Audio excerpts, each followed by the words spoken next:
Sí, buenas tardes, bienvenidos a la penúltima conferencia del FIMES 2018. Bueno, nada más les quiero anticipar que mañana es la clausura del seminario y mañana se entregarán las constancias de asistencia y del equipo colaborador para que entonces estén puntuales, ¿no? Mañana cierra el seminario y pues vendrá el director a hacer la clausura y después de la clausura entregaremos las constancias. Bueno, bienvenidos y ahora el doctor Salat les va a dar el protocolo de siniestros. Muchas gracias por venir. Buenas tardes a todos. Nuevamente les doy el protocolo porque es algo muy necesario. Recuerden que en caso de sismo o incendio u otro evento, tienen dos puertas de salida. Procuren salir por ellas más o menos rápidamente, sin correr, sin gritar, sin empujar. Y enfrente, saliendo de las puertas, hay unas dos puertas de emergencia que se dirigen hacia el pasto, hacia la parte exterior del edificio. Abran esas puertas y salen por ellas. También, por favor, obedezcan las instrucciones del personal de protección civil. Gracias por su atención y espero que disfruten la interesantísima conferencia del día de hoy. Muchas gracias.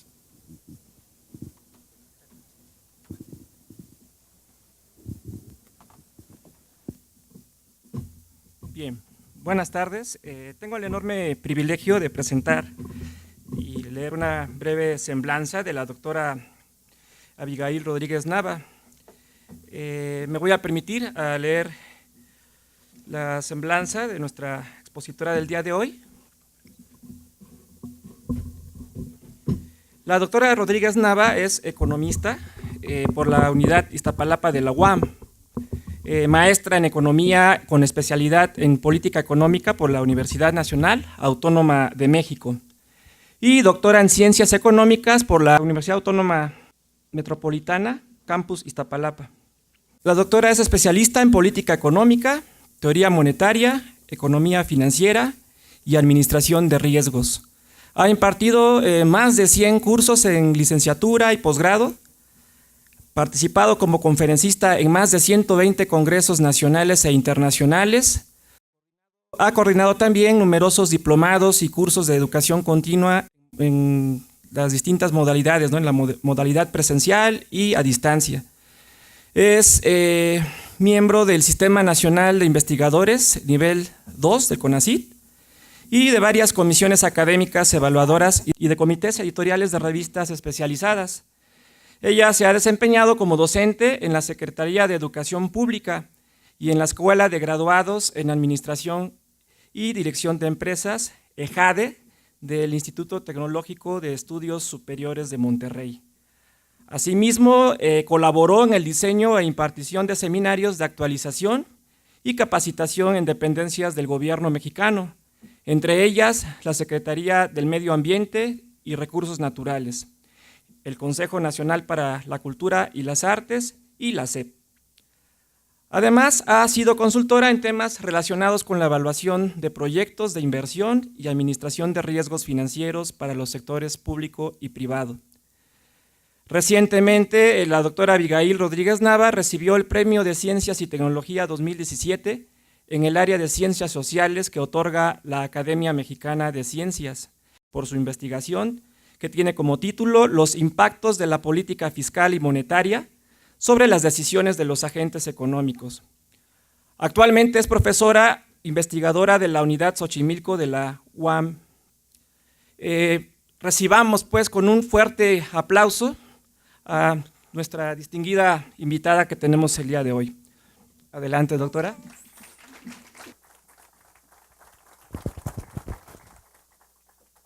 Muy buenas tardes, muchas gracias. Quiero primero que nada agradecer a los organizadores por presentarme aquí con ustedes, por la invitación y por darme la oportunidad de dirigirme a ustedes para presentar este tema. Lo que les voy a presentar con el título de las decisiones de la banca comercial en condiciones de riesgo e incertidumbre tiene que ver con la política monetaria que se sigue en México y también en algunos países. Vamos a comentar un poco de esto más adelante. El contenido esencial es este. vamos a revisar algunos elementos de la política monetaria, vamos a ver cuáles son algunas de las principales líneas de investigación. Quiero hacer referencia a un contraste entre lo que son los modelos teóricos de la nueva macroeconomía clásica y la nueva economía keynesiana. Y después me voy a concentrar en lo que son los modelos teóricos de la banca comercial, particularmente algunos esquemas analíticos de base y la propuesta de formalización para la inclusión de riesgo. En el tema de política monetaria. El tema de política monetaria implica una serie de subtemas que podemos estudiar y que son muy interesantes, sobre todo en los contextos de crisis económico-financiera. Entre estos temas destaca, por ejemplo, el primero, que es las relaciones entre las variables en el corto y largo plazos, es decir, si la política monetaria del Banco Central tiene algún efecto de manera inmediata o sus efectos van a repercutir para el largo plazo, para varios años.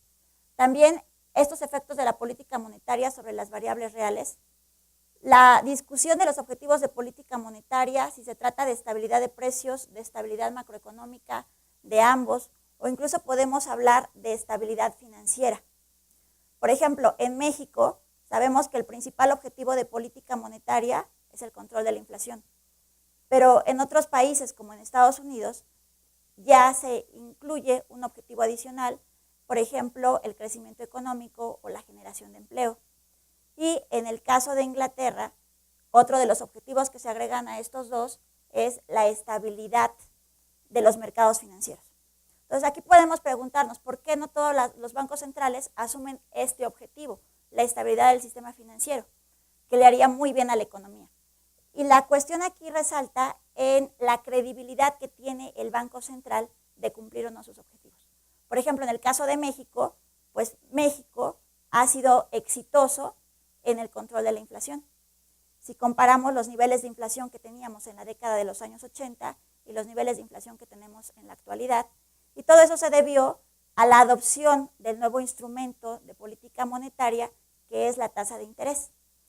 Ya se ha dejado de utilizar el esquema de los cortos o el esquema de la oferta monetaria, y a partir de la propuesta de John Taylor de 1993, y en México que se adopta hasta principios del año 2000, entonces se fue exitoso en ese control de la inflación. También tenemos la conducción de la política monetaria, si la política monetaria se basa en compromisos o en reglas, o bien bajo discrecionalidad. En el caso mexicano, la política monetaria se rige fundamentalmente bajo reglas que son el control de la tasa de interés nominal. Sin embargo, también hay algunos instrumentos que se pueden hacer referencia a que son instrumentos discrecionales, como pudiera ser el control del tipo de cambio o el control de los salarios mínimos.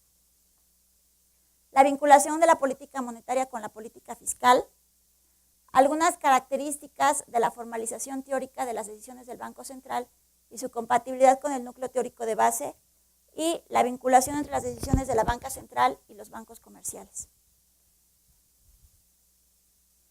Quiero hacer aquí referencia a dos enfoques teóricos, que es la nueva macroeconomía clásica y la nueva economía keynesiana. ¿Por qué la importancia de estos? Porque a partir de ellos surge lo que en economía se conoce como el nuevo consenso macroeconómico, que dicta las bases de la política monetaria ortodoxa. En la nueva macroeconomía clásica, los antecedentes son el escenario monetarista y la competencia perfecta. Si bien la nueva macroeconomía clásica recoge los postulados de la escuela monetarista, cambia la hipótesis de expectativas adaptativas a la hipótesis de expectativas racionales. ¿En qué consiste la diferencia de las expectativas adaptativas que utiliza el escenario monetarista y las expectativas racionales? Bueno, las expectativas adaptativas significa que los agentes van a decidir en contextos donde la información no es perfecta. Si la información no es perfecta, necesitamos un modelo que nos explique, que nos dé luz acerca de cómo se van a formalizar los precios en el futuro. En el modelo de expectativas adaptativas, la idea es que el precio esperado el día de hoy para un bien va a ser igual al precio observado en el día anterior, más una ponderación que depende del precio que esperábamos ocurriera el día anterior. Eso con el modelo de expectativas adaptativas. Mientras que con el modelo de expectativas racionales, el precio de un bien depende no nada más de la historia pasada de los precios anteriores de ese bien, sino también depende del conjunto de información disponible. Es decir, toda la información que existe, todas las variables que el investigador conoce y que cree que pueden influir en el precio de algún bien o activo. La principal aportación de la introducción de las expectativas racionales no radica solamente en que se amplíe el conjunto de información, sino también en el tipo de error en el cual incurren los agentes. Bajo expectativas adaptativas, los errores de predicción pueden ser errores aleatorios y errores sistemáticos. Los errores sistemáticos son los que dependen del individuo. Es como si nosotros cometiéramos un error, nos damos cuenta de que cometemos ese error y sin embargo no hacemos nada para corregirlo, nos seguimos equivocando. En cambio, bajo la idea de las expectativas racionales, aquí ya únicamente se cometen errores de tipo aleatorio, es decir, en los cuales el investigador no tiene responsabilidad propiamente dicho. Además, en la nueva macroeconomía clásica, también podemos encontrar como características esta idea de que existe una tasa natural de interés y una forma de incorporar el dinero de manera exógena en la economía de acuerdo con la dicotomía clásica o a través de la función de utilidad a la manera de Patinkin y Sidrowski o en restricciones cash in advance o en modelos de generaciones traslapadas. Bueno, brevemente les comento sobre la incorporación del dinero en los modelos ortodoxos de economía. Resulta que en los modelos tradicionales de microeconomía se modela la decisión de dos tipos de agentes, básicamente el consumidor y la empresa. El consumidor maximiza una función de utilidad sujeta a una restricción presupuestal y la empresa maximiza una función de beneficios que es igual a los ingresos menos los costos, sujeta a una función de producción o restricción tecnológica. Cuando estos agentes realizan su ejercicio de optimización, están calculando equilibrios parciales porque van a encontrar cantidades óptimas suponiendo que los precios son conocidos. Una vez que cada agente de manera individual calcula sus cantidades óptimas de bienes, pues resulta que ya todos se ponen de acuerdo para encontrar los precios relativos o encontrar el equilibrio general. Sin embargo, esto lo podemos hacer sin tener dinero. En un segundo momento, ya que se calcularon las cantidades óptimas, ya que se calcularon los precios relativos, entonces se incorpora de manera exógena la cantidad de dinero en la economía. No hay mayor explicación para esto en el escenario ortodoxo. Simplemente hay dinero en la economía, aparece por arte de magia el dinero, y entonces ahora sí este dinero nos va a servir para facilitar los intercambios. Y vamos a poder encontrar, junto con la ecuación cuantitativa del dinero, vamos a poder encontrar los precios nominales de los bienes. Esa es una forma como se introduce el dinero en la teoría neoclásica. Y hay varias críticas a esta forma de incorporación del dinero. Una de ellas es la que hace Patinkin y Sidrowski. Patinkin dice, bueno, el dinero da felicidad, el dinero nos da utilidad, nos da satisfacción. O sea, nosotros nos ponemos contentos si tenemos dinero en la bolsa o no nos cambia el día el tener o no tener dinero. Entonces, de acuerdo con Patinkin dice, no, pues sí, ¿no? El dinero efectivamente nos da satisfacción. Entonces, ese pensamiento de Patinkin lo lleva a formalizar el hecho de que el dinero debe de incluirse en la función de utilidad. Entonces, si tenemos una función de utilidad del individuo que dependía nada más de cantidades de bienes, ahora Patinkin propone que la función de utilidad dependa de cantidades de bienes y también del dinero. En consecuencia, tenemos como resultado que el consumidor, además de obtener en su ejercicio de equilibrio parcial las cantidades óptimas de bienes, pues también va a obtener la cantidad óptima de saldos reales o de dinero que desea mantener. Y esta forma de introducir el dinero de forma cash in advance es anotar el dinero como parte de la restricción presupuestal del individuo, en este caso del consumidor. Aquí tenemos también una diferencia entre el marco de la nueva macroeconomía clásica y su antecedente, el monetarismo. Para fines de formalización, es importante resaltar aquí que mientras el monetarismo se basa en modelos que usan la teoría del control óptimo, en la nueva macroeconomía clásica utilizamos la optimización estocástica pero hay otras características que comparten, por ejemplo, la incorporación exógena del dinero o la idea de la neutralidad del dinero. La idea de la neutralidad del dinero significa que cualquier cambio en la cantidad de dinero que existe en la economía únicamente va a afectar a las variables nominales y no a las variables reales. Es como si, por ejemplo, nos dijeran, a ver, si nos entregaran 1 millón de pesos a cada uno de nosotros, ¿seríamos más felices o menos felices? Pues al parecer seríamos más felices, pero esa felicidad nos va a durar muy poco tiempo porque lo que estamos haciendo en la economía es un proceso inflacionario. Lo que vamos a ocasionar es que aumenten los precios de todos los bienes y en consecuencia nuestro poder adquisitivo va a volver a ser el mismo de antes. Eso es la idea de la neutralidad del dinero. Únicamente va a haber cambios en las variables nominales y no en las variables reales. Y bueno, este es el modelo básico de la nueva macroeconomía clásica. Los hogares maximizan una función de utilidad, que es una función de utilidad en el tiempo, sujeto a su restricción presupuestal y a una condición de evolución de la riqueza. Y las empresas también maximizan una función de beneficios, que es igual a esto que está refiriéndose al ingreso de las ventas, el que resulta de las ventas menos los costos. Aquí suponiendo que el único costo de producción son los salarios multiplicados por la cantidad de empleo y sujetas a una función de producción. También aquí tenemos las condiciones que propician ese equilibrio y las condiciones están dadas por la igualdad entre el salario real y el producto marginal del trabajo.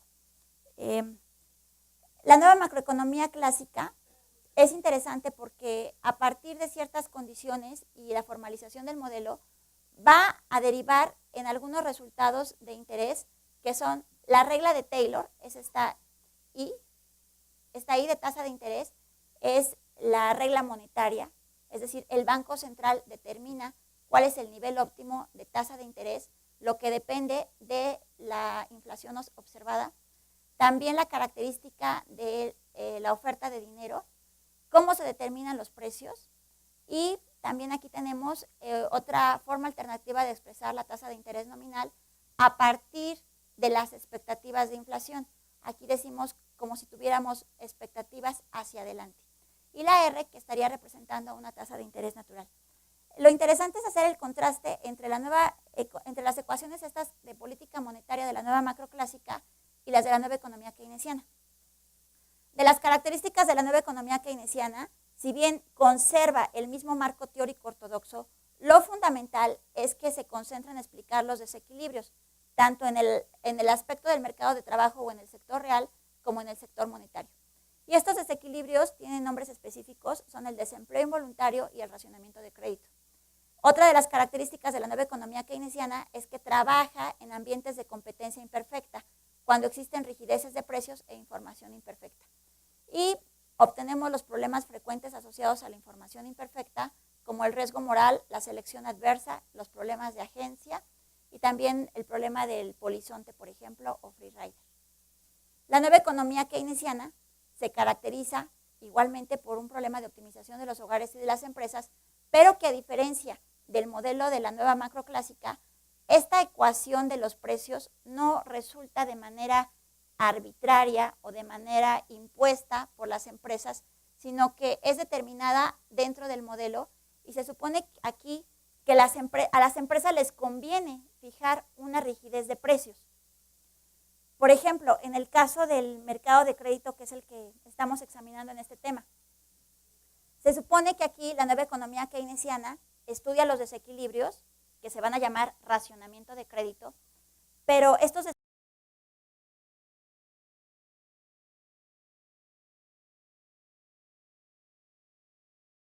desequilibrios los podemos entender como el exceso de demanda de crédito sobre la oferta de crédito.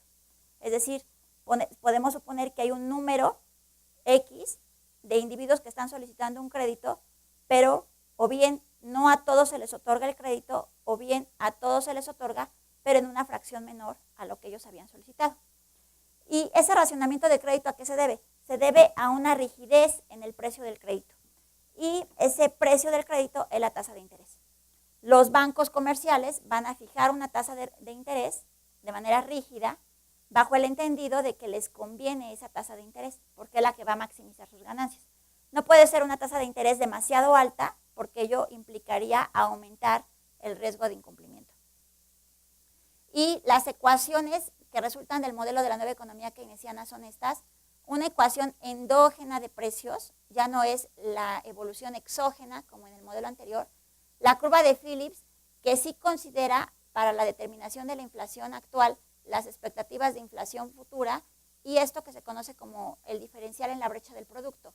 Una curva IS dinámica, primero porque evoluciona con el tiempo, porque considera las brechas en el producto, un ajuste de la tasa de interés y las expectativas de la brecha del producto en el futuro, y finalmente la regla de Taylor de política monetaria, que no es otra cosa que la definición de esta tasa de interés.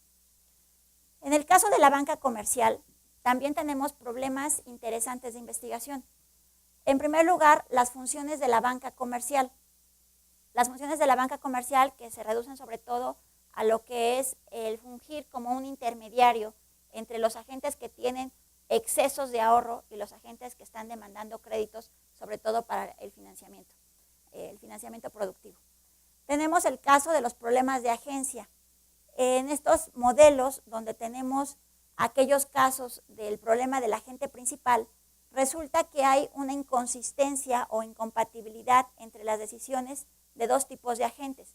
El agente que es el principal, o sea, el propietario o el accionista, y el agente que es el administrador.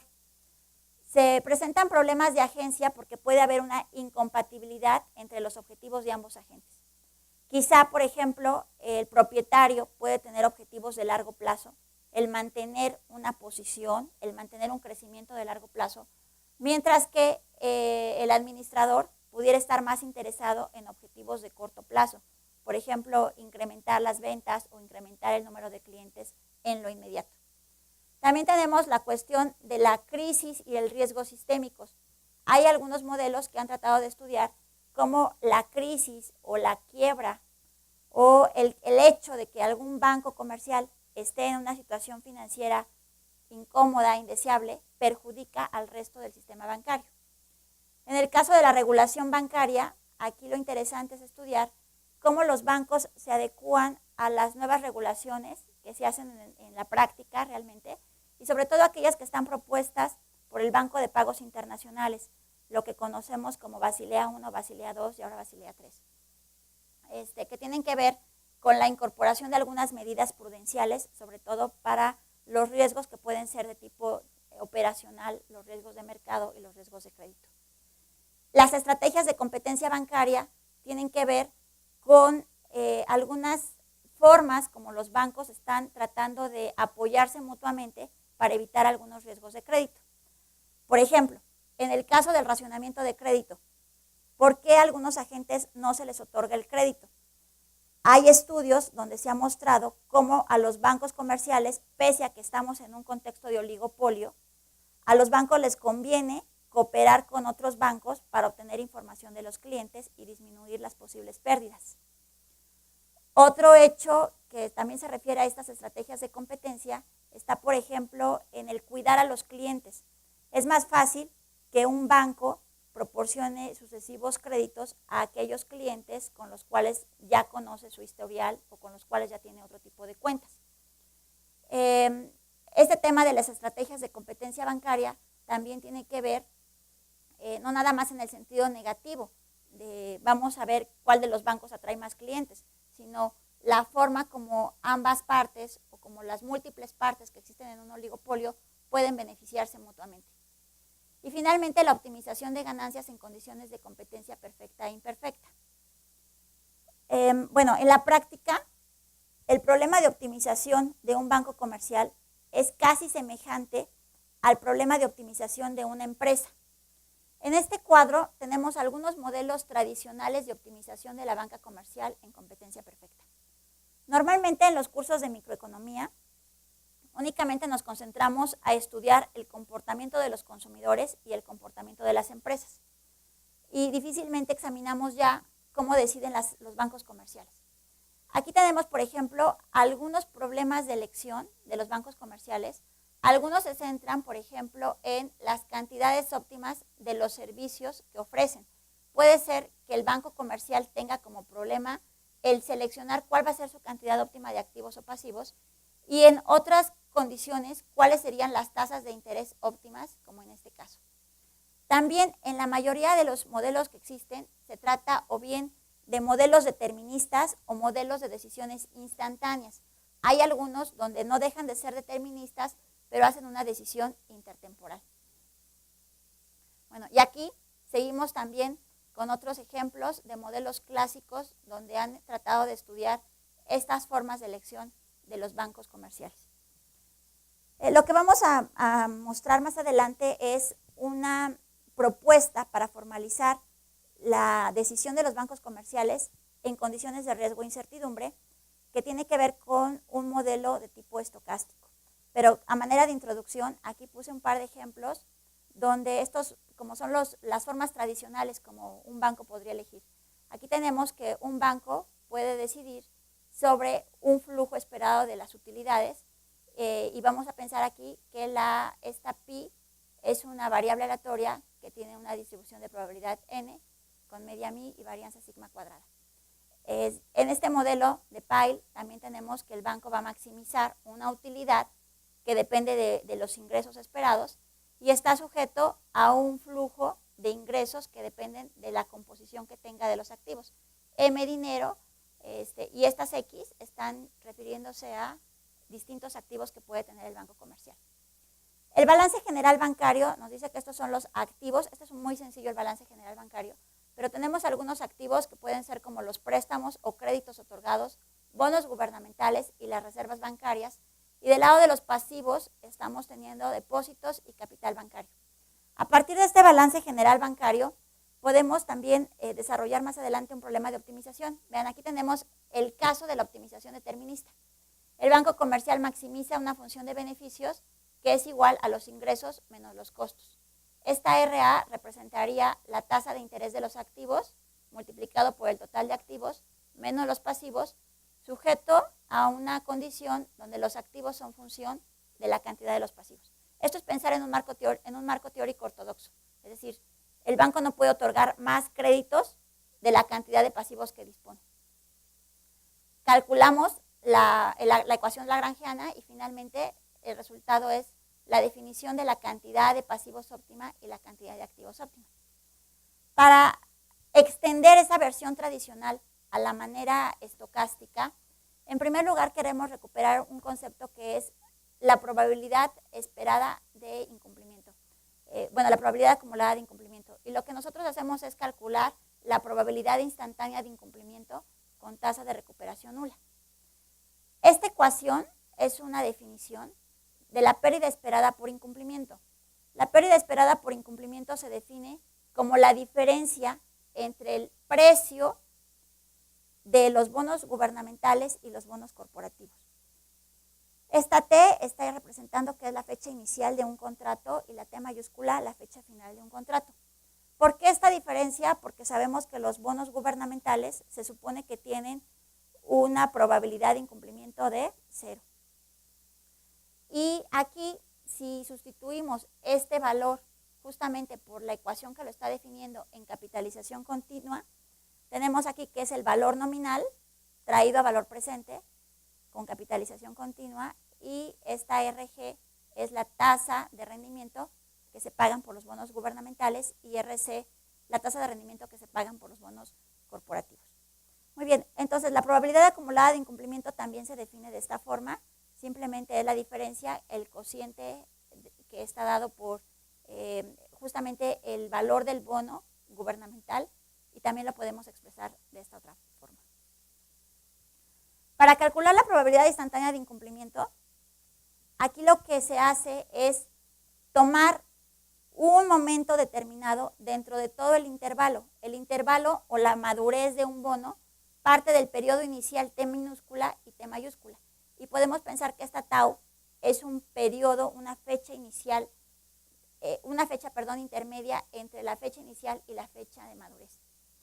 Si hacemos esta resta, vamos a obtener finalmente una ecuación que nos va a definir cuál es la probabilidad instantánea de cumplimiento, que es esta P mayúscula tau, y si restamos a la unidad esa probabilidad instantánea de incumplimiento, tenemos la probabilidad instantánea de sí cumplimiento. Estas dos probabilidades las vamos a incorporar en el problema de optimización del banco comercial. Es decir, se trata de que el banco comercial va a decidir cuáles son sus tasas de interés activa y cuál es su tasa de interés pasiva, considerando que hay una probabilidad de incumplimiento de los créditos que va a otorgar. De eso se trata el modelo. Y bueno, el problema de optimización estocástica para el banco comercial es este. El banco maximiza los beneficios esperados traídos a valor presente utilizando la tasa de descuento delta condicionado al conjunto de información disponible. Si recuerdan, en el cuadro anterior que presenté, decía que algunos modelos tienen como objetivo encontrar las cantidades óptimas de activos y pasivos, y otros modelos lo que buscan es encontrar las tasas de interés óptimas. En nuestro caso, nosotros vamos a buscar las tasas de interés óptimas y vamos a suponer que esta ecuación define la dinámica de los créditos y esta ecuación la dinámica de los depósitos. Es decir, tanto créditos como depósitos tienen comportamientos estocásticos. Esta es la restricción del banco comercial, y si se fijan aquí tenemos unos signos positivos y unos negativos. Estos signos están en correspondencia con el balance bancario. Son positivos DL, que significaría el volumen de los créditos, R, que son las reservas bancarias, G, que es el volumen de bonos gubernamentales, y son negativos la cantidad de depósitos y el capital bancario. ¿Por qué son positivos? Pues porque le van a generar flujos positivos de ingresos al banco, y estos son negativos justamente porque representan egresos para el banco. La dinámica de los créditos está dada por esta ecuación. Esta mi representa el promedio de los flujos de créditos, y esta sigma, la volatilidad. DW son movimientos brownianos. Igualmente aquí, esta parte de Z se refiere a un movimiento browniano. Y esta es la dinámica que representa la trayectoria de los depósitos. Se supone también que los movimientos brownianos están de alguna manera correlacionados. Como es un problema de optimización estocástica, planteamos la ecuación Hamilton, Jacob y Bellman, y si bien no voy a dar aquí los detalles de la formalización matemática, que están disponibles en documento de todo el desarrollo para quien guste, lo interesante es que vamos a encontrar en el modelo la tasa activa óptima y la tasa pasiva óptima. La tasa activa óptima está representada por toda esta ecuación, que sin embargo ya es una solución cerrada. Y vamos a ver de qué depende. Depende de manera, aquí les puse los signos, de manera negativa de algunas variables y de manera positiva de otras. La tasa de otorgamiento de créditos depende de manera negativa de varias variables, como por ejemplo el volumen de los bonos gubernamentales. También depende de manera negativa del volumen de créditos otorgados, de las reservas, de la volatilidad de los créditos, los depósitos y de la tasa de interés de los depósitos. Pero depende también de manera positiva de la probabilidad de incumplimiento y de manera negativa de la probabilidad de sí cumplimiento. Y también tenemos la definición de la tasa pasiva óptima, RD, o sea, la tasa de interés que se paga por los depósitos, que aquí tenemos la mayoría con signo positivo y solamente con signo negativo el volumen de los depósitos. Es interesante que observemos en estos resultados que se dice que hay una independencia entre los depósitos y los pasivos, y entre las tasas de depósitos y las tasas de pasivos. Esto es así porque en esta ecuación observamos que la tasa pasiva óptima, RD, no depende de la cantidad de créditos, del volumen de créditos. Y de la misma manera, RL no depende de la cantidad de depósitos. Esto es interesante porque entonces nos permite extender el modelo más allá de lo que el marco teórico ortodoxo señala, donde, como les dije un momento, la cantidad de créditos, las tasas de crédito dependen casi exclusivamente de la cantidad de depósitos y de las tasas de depósitos que se tengan. Una vez que tenemos estas dos ecuaciones que son centrales como resultado, esta de la tasa pasiva óptima y la tasa de créditos óptima, hacemos un ejercicio de simulación Monte Carlo para modelar este financiamiento por parte de los créditos y modelar los depósitos que la banca comercial otorga. Y aquí lo interesante es que esta simulación Monte Carlo podemos hacerla considerando la evidencia empírica real para el caso mexicano. Tomamos, a partir de datos del Banco de México, el volumen de depósitos y el volumen de créditos, y por supuesto que calculamos las variaciones a partir de los valores constantes. Se sigue para el procedimiento de la simulación Monte Carlo el modelar primero las variables que pueden ser de distribución uniforme y después, a través del método Box-Muller, convertirlas a variables normales, y entonces finalmente utilizamos algunos parámetros para esta simulación que podemos hacer a partir de la discretización de estas ecuaciones. Y estos datos los encontramos, como les decía, para las variables de la economía mexicana. No les dije las fechas, estamos trabajando desde, me parece, del año 2002 hasta el año 2010. Encontramos, por ejemplo, que esta sigma L representa la variabilidad en la variación de los créditos, porque no estamos considerando los volúmenes, sino la variación en el volumen de crédito. Esta A alfa 0 representaría el promedio en la variación de esos créditos.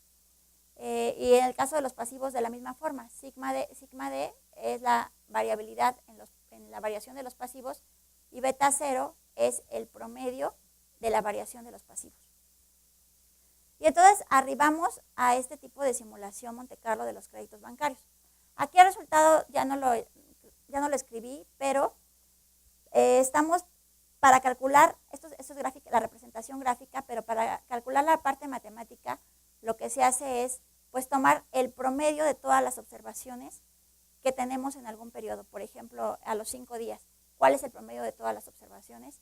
Y ese va a ser el resultado de la simulación Monte Carlo. Evidentemente, tanto en este ejercicio como en todos los que se realizan bajo este esquema, a medida que aumentan los periodos de análisis, pues tenemos mayor variabilidad en los resultados. Conforme los periodos de análisis son más cercanos, la variabilidad o la confiabilidad, también podemos decir, de nuestro resultado es más certera. Aquí, esto dice meses, también podemos pensar, son periodos, porque la T que estaba en la definición de las variables es 0.01, podemos pensar que son días, por ejemplo, y entonces podemos tener una aproximación de cuánto va a ser la variación en ya sea las tasas de interés activas o pasivas, o bien en la variación de los montos o flujos de créditos y depósitos que se hagan. También es conveniente revisar aquí que si queremos hacer un contraste del modelo de simulación Monte Carlo con lo que efectivamente se observa en la realidad, podemos encontrar los errores de estimación. Entonces hay ecuaciones específicas que nos dicen, a ver, ¿cuál es el promedio que se está obteniendo con la simulación Monte Carlo? Y comparar ese resultado con el dato observado. Entonces también las ecuaciones para encontrar los errores de simulación son muy sencillas y se podría hacer para los diferentes casos. Pero el modelo sí nos permite encontrar que para los primeros días, pues sí, no se observan resultados muy distorsionados, sino que sí están cercanos a lo que en la realidad estamos observando. Y finalmente, como conclusiones, con este modelo específico queremos resaltar que es posible determinar una solución analítica cerrada para las tasas activas y pasivas óptimas en contextos de incertidumbre, que la simulación Monte Carlo permite una adecuada aproximación al comportamiento estocástico de los activos y pasivos bancarios, y que la incorporación de condiciones estocásticas en las decisiones de los agentes económicos permite la calibración a partir de datos reales. Además de esta propuesta, de este modelo que les presento aquí, que es muy sencillo, podemos nosotros incorporar otras variables que sean un poco más realistas y que nos permitan la conjunción, ya sea de los criterios de política monetaria o a lo mejor la conjunción entre lo que hacen los diferentes agentes en cuanto a las estrategias de competencia. Por ejemplo, obtener algún modelo donde varios bancos comerciales se agrupen y actúen en conjunto para definir ciertos rangos de las tasas de interés activas y pasivas. O bien, por ejemplo, podemos ver cómo la política monetaria que se ejerce a través del control de la tasa de interés tiene alguna influencia para decidir a su vez las tasas de interés activas y pasivas que cobran los bancos comerciales o que pagan los bancos comerciales. Entonces, esto es simplemente un ejemplo de lo que en términos de la banca comercial se puede hacer para extender los modelos básicos deterministas a otros escenarios que ya involucren el riesgo y la incertidumbre. Eso sería todo. Muchas gracias. No sé si hay preguntas. Yo creo que vamos a dar un espacio para preguntas. Pero no sé si pasamos el micrófono. Bueno, muchas gracias a la doctora Abigail Rodríguez Nava y ahora le vamos a hacer entrega de un reconocimiento de la escuela. Muchas gracias. Gracias. Muy interesante. Gracias. Ay, muchas gracias. Gracias. Bueno, y les recuerdo que mañana se entregan las constancias, entonces si están aquí, pues tendrán su constancia, porque es el único día que se van a entregar. Entonces, ahorita vamos a tener un espacio para un par de preguntas, porque por el día de hoy dejamos el auditorio temprano, porque hay un evento distinto a este. Entonces, vamos a dar un espacio para unas 2 preguntas. Le pasamos la palabra al doctor Salat Figueroa.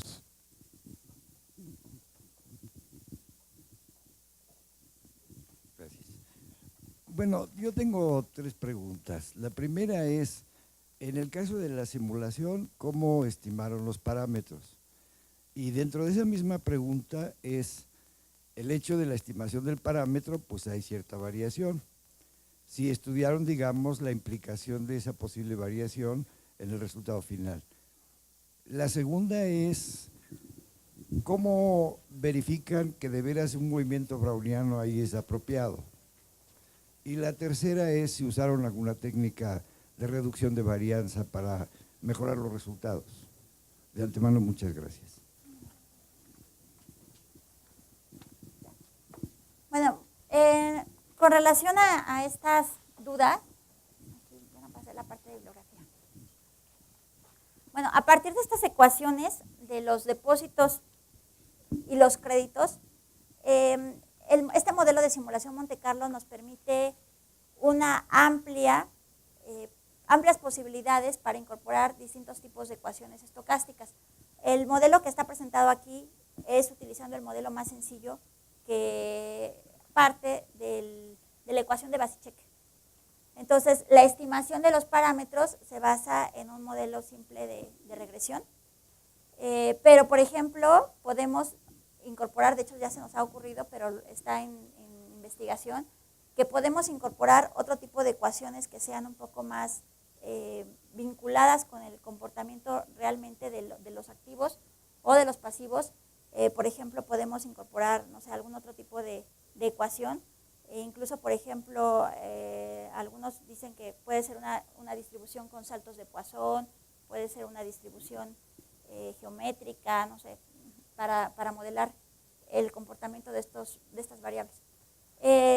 Por el momento nos quedamos con esa forma más simple, pero también lo que sí hicimos es comprobar los errores en el momento de que tenemos los resultados de la simulación. Comparamos los resultados obtenidos con los errores a partir de ciertas ecuaciones específicas. Por ejemplo, el error cuadrático medio. Simplemente es del resultado general que obtuvimos, qué tan diferente o qué tanto se aleja del resultado observado. Que es como el promedio, la variación promedio de los resultados observados en todo ese periodo, desde el año 2002 hasta el año 2012 aproximadamente. Sí, necesitamos hacer, por ejemplo, otros tipos de extensiones para incorporar el análisis de la variabilidad. Muchas gracias. ¿Más preguntas?